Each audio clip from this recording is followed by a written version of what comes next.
So can you repeat that? It is psychological, it is emotional. Emotional, physical.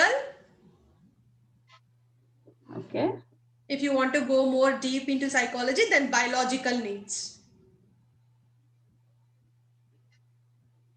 These are the 4 needs every human being have. So our duties and responsibilities, we need to categorize based on these and write all of them based on our each of our. Exactly. So when coming to working with your partner, only the biological needs are added. Coming to other aspects, only the physical, emotional and psychological needs will be there. So as a mother, like, you need to take care of the psychological needs of your child. So what are the psychological needs? What are emotional needs? Psychological are thinking patterns. See, you need to help them into think in a right way. You need to think them, bring them confidence in their mind. These are the psychological needs. Helping in their thinking pattern is psychological need. Making them, supporting their emotions whenever they need a hug, whenever they feel like someone is there for them, or you want to, when they are crying, when they are happy, they want to share their emotions. Those come under emotional needs. Madam, can you give any 2 examples for biological needs, madam? Biological needs are sexual needs. Okay. One any another one, madam? Anyone?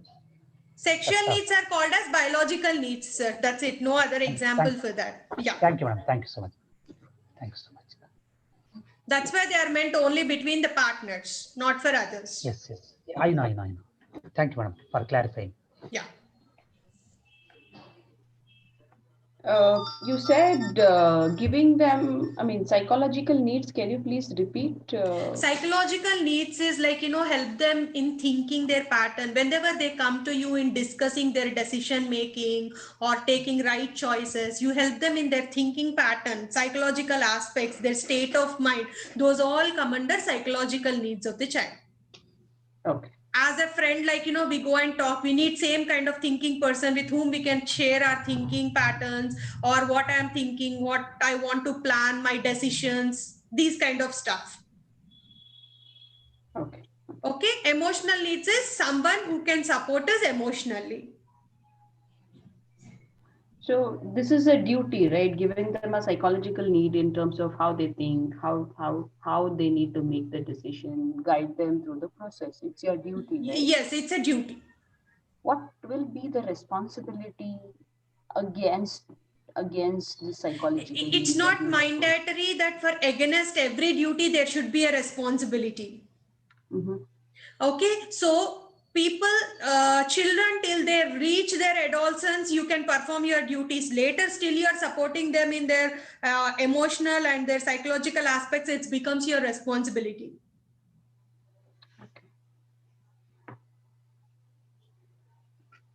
Yes, ma'am, Harish. Yeah, please. So the more I listen here, what I understand is the duty is going more with the word mandatory, and responsibilities are going more with the optional. Is my It's out understanding of the correct? interest. Whether I can take it up? Yes, absolutely. It is out of the interest. It's like the person is not abided to do that particular responsibility, but out of interest, he stays in the office even after 10 and he want to contribute some service.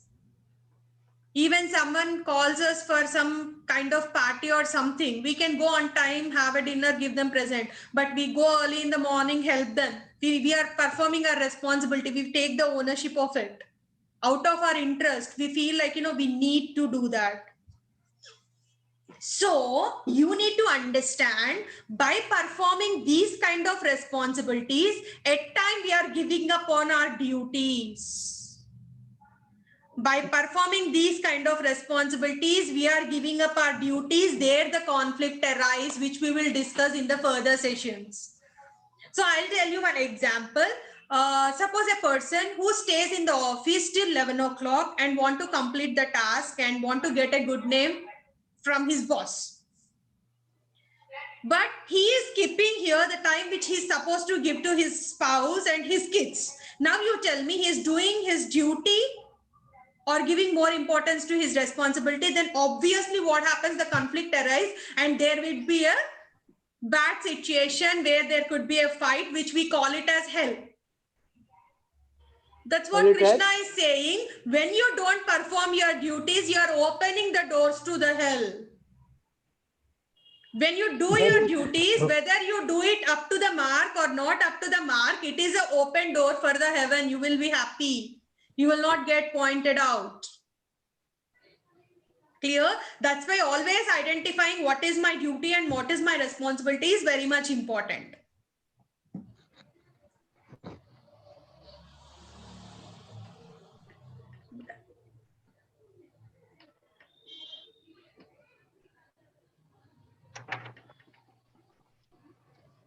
Any other queries?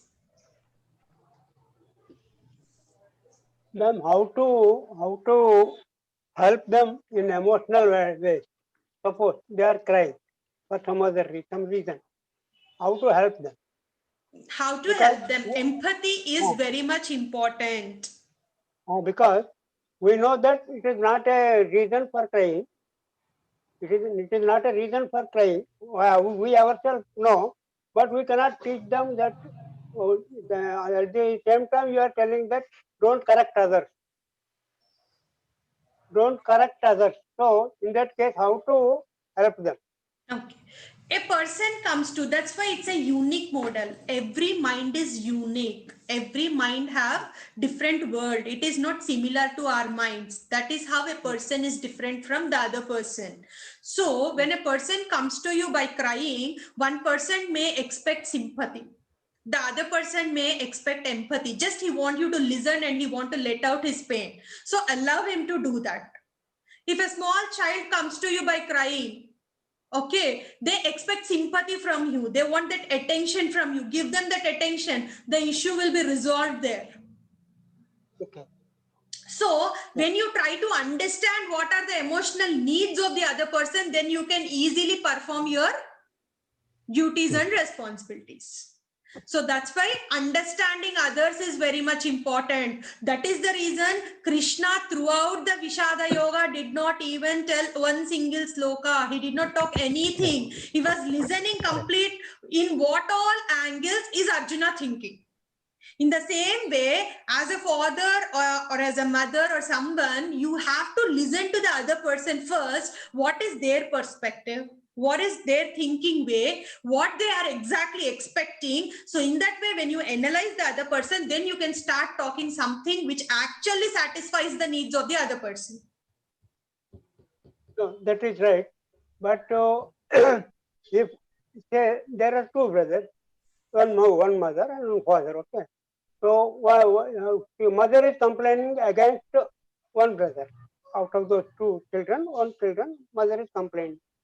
And we know that that complaint is just hotel. No reason for that complaint actually.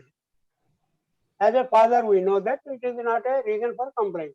Even then, she complains and start crying or start feeling something bad, something like that. In that case, how to control them? Controlling. Okay. It's showing empathy and asking that other brother to behave in the way the mother asked. Okay. Okay, it's just about acting. So when a baby falls down and see old people or two little people, like, they want that attention. So when a small baby falls down, if at all we say, ayyo, debba taglinda, banda pagilpoindi. So out of that love, what happens for that moment? It will give a lot of soothing effect for them and they just stop crying, right? Okay. So first you need to understand the need of that person. Why that woman is behaving in such a way. Is the brother really wrong or she is expecting attention? If at all really father can make that drama between these both people, then the issue can be resolved. But here, drama is required. Yes, but what actually happens, we want the real change in the person. Real change cannot happen. So when real change cannot happen, at least we can ask the person to just behave in such a way for that particular moment as we behave with the kids so that things will get resolved. Okay. Okay.